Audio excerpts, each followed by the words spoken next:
Hey everyone, Peter Zeihan coming to you from Colorado, where fall has firmly set in. Today we're going to do the third part of a three-part series on the shale revolution, the third shale revolution. Phase one was the production side. Phase two is processing and turning things into fuels and intermediate materials that we use in pretty much everything. And the third revolution is the everything. One of the truisms of the last 70 years of globalization has been that material production and manufacturing moves to wherever the competitive advantage happens to be, regardless of national identity. And that means that a lot of energy-intensive industries moved out of the United States, particularly after 1973, because oil prices were cheaper, electricity prices were cheaper, natural gas prices were cheaper, or the processing process was less expensive, usually due to things like labor and environmental restrictions that we might have here that we don't have in places like, say, China or Egypt. That is in the process of unwinding now. Between deglobalization and a new appreciation for national security as a component of economic activity, more and more things are being reshored. And the shale revolution has gotten us a jump on this because the shale revolution has provided the United States with cheaper oil, cheaper natural gas, cheaper electricity, and cheaper chemical products than anywhere else on the planet. In part, that's because natural gas is largely a byproduct here, but mostly it's because the break-even price in a lot of shale fields is now very, very low. And in fact, in the Permian Basin, which is the largest one in the United States, which is responsible for over a third of our overall energy production, it's less than $11 a barrel on average, compared to, say, places like Saudi Arabia, where it's really cheap, but still is more than 20, or places like Russia, where with all of their Siberian work, you're talking 30, 40, and even $50 a barrel. So huge price advantage in addition to the changing understandings of security.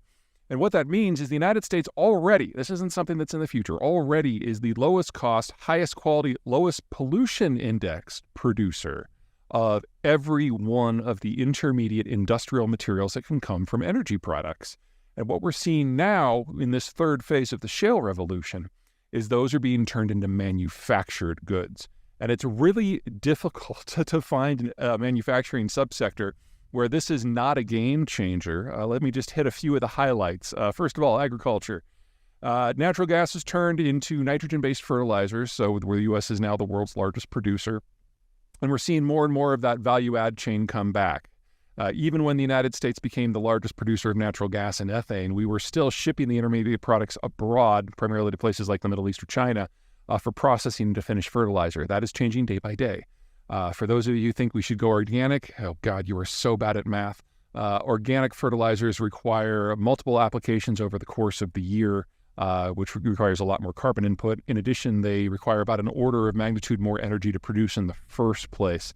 And if you're going to be moving 6, 7, 8, 10 times as much of the stuff, you can imagine what the carbon footprint is for transport. The same goes for pesticides. Most pesticides in the United States now are once or twice and done for the season, as opposed to something you have to put on every few weeks in case you want to go organic.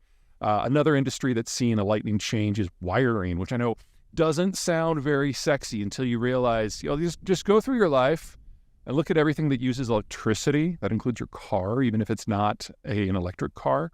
Anything with a wire has to have a coating, and those coatings are almost exclusively produced with some sort of petroleum derivative. Normally, the wires are pulled from the metal close to the point of manufacture. So every industry that reshores is going to do more and more of that at home. And since the coatings come from a petroleum derivative, the United States now has a huge economic advantage, in addition to the security advantage, over almost every other player. This means that whether it is automotive or electronics or semiconductors, there's a fairly large petroleum footprint that has nothing to do with energy. One of the things that folks forget is that we use petroleum for a lot more things than just burning. And before 2015, about 1/5 of the oil that the United States used was used in refined products that were not fuels.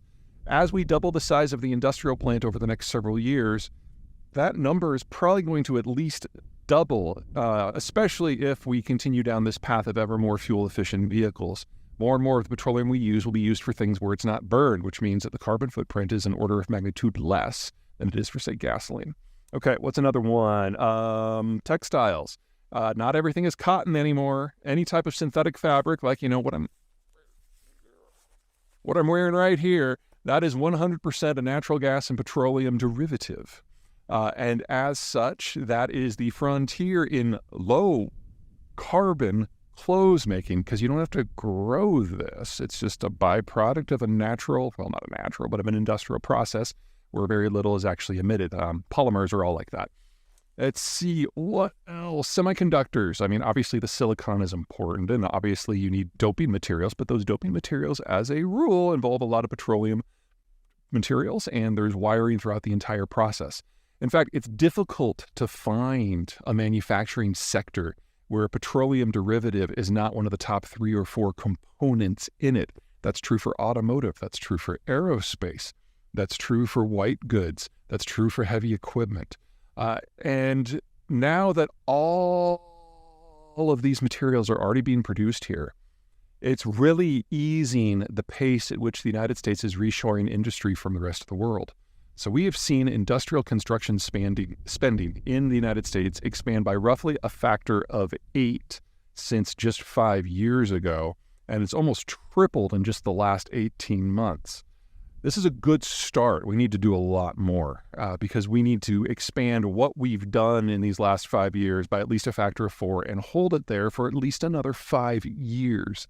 And that will be inflationary, and that will lead to labor disputes. And there's a fierce competition among the American states as to where this stuff is going to go.